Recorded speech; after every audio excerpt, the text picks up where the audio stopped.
Good morning. Good morning, everyone. Welcome to the Finance, Audit and Risk Committee of Tuesday, 2nd of July 2019. Please be aware this meeting is being live streamed. Video will be publicly available on YouTube. So remember to tell your friends and family. Please remember to speak clearly into the microphone, and please only one person speaking at a time. And the perennial, please turn your mobile phones off, and if they vibrate, please respond to them quickly. Starting today, I'd like to welcome the Mana Whenua representative, Anthony Ruanui, to our committee. I've met with Anthony a couple of times. I'm certain that he will make a positive contribution to the discussion and debate in this room.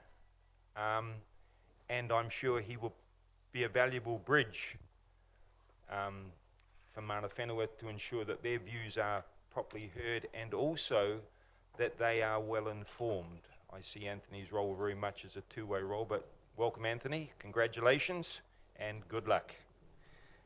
Apologies. I have no apologies.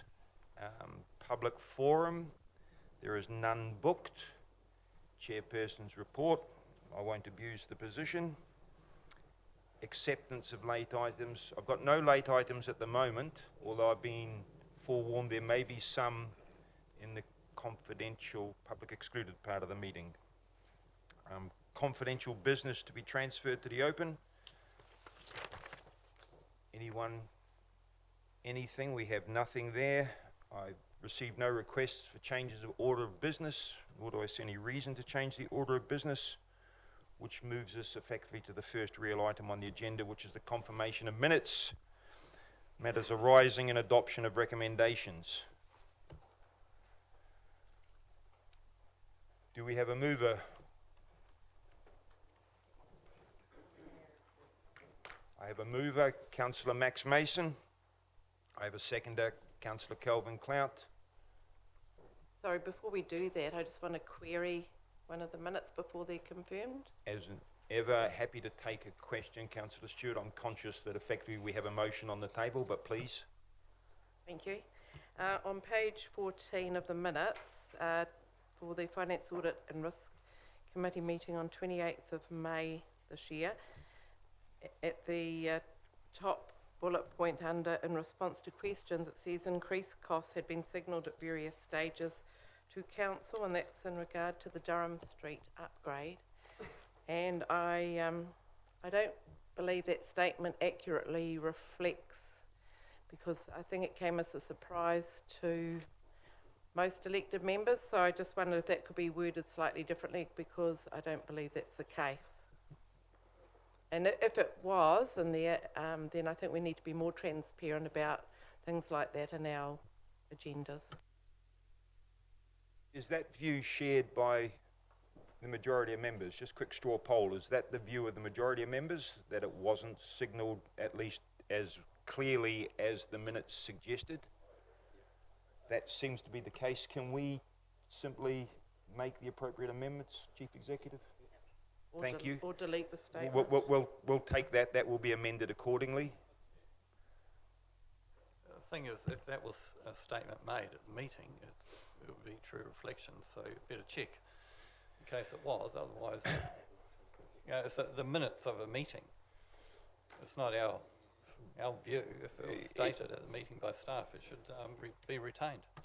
Respond to that. The minutes should accurately reflect the entire meeting. This is a point perhaps made in the meeting, but there may have been some discussion at the time which isn't reflected, and I think what we're seeking here is, if that was a statement made in the meeting, that the response to it by elected members at the time is clarified. I do remember elected members at the time suggesting that they weren't aware, so I think what we're looking for is balance in the minutes, and I'm sure the staff can provide that, so I'm comfortable, happy to move forward at this moment. We have a motion on the table to accept the minutes subject to that clarification. Speaking to the motion, Councillor Max Mason. Seconder? Anything further?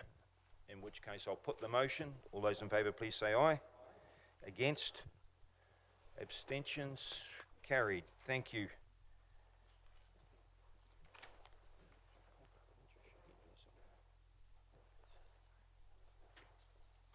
Are there any conflicts of interest? Any declarations of conflict of interest? In which case, let's move to the first item of business. That's DC 189, Housing Infrastructure Fund Update. Christine Jones, thank you.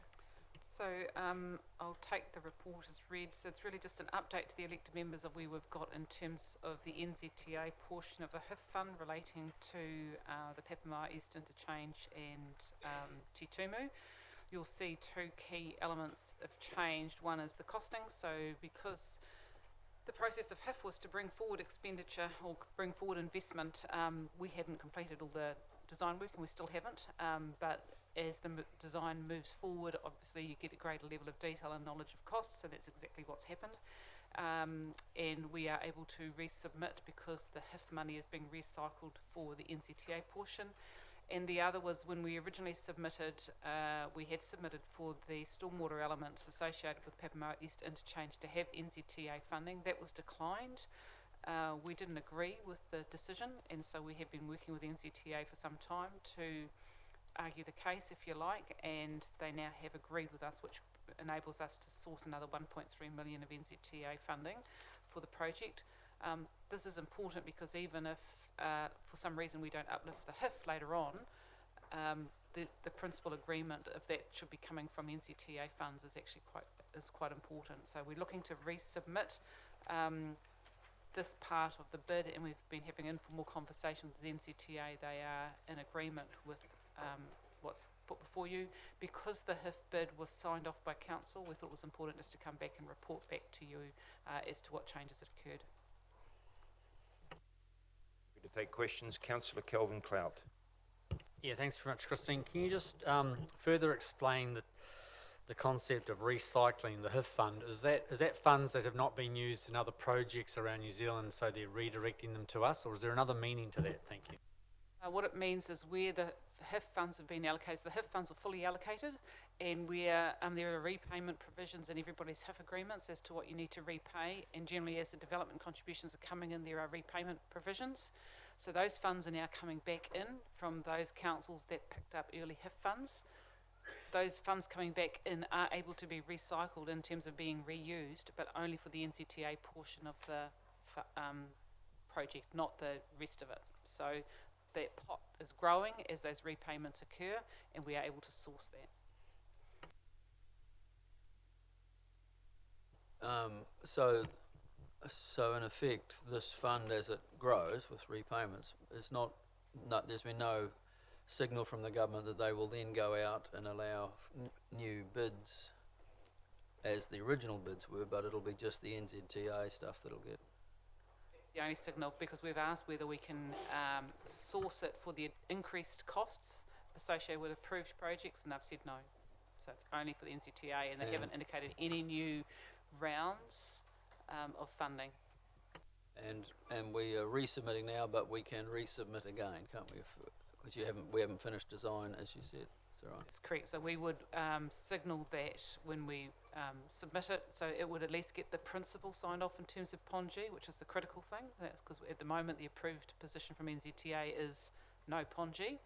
So by resubmitting it, get that principle approved, and then we can move forward from there.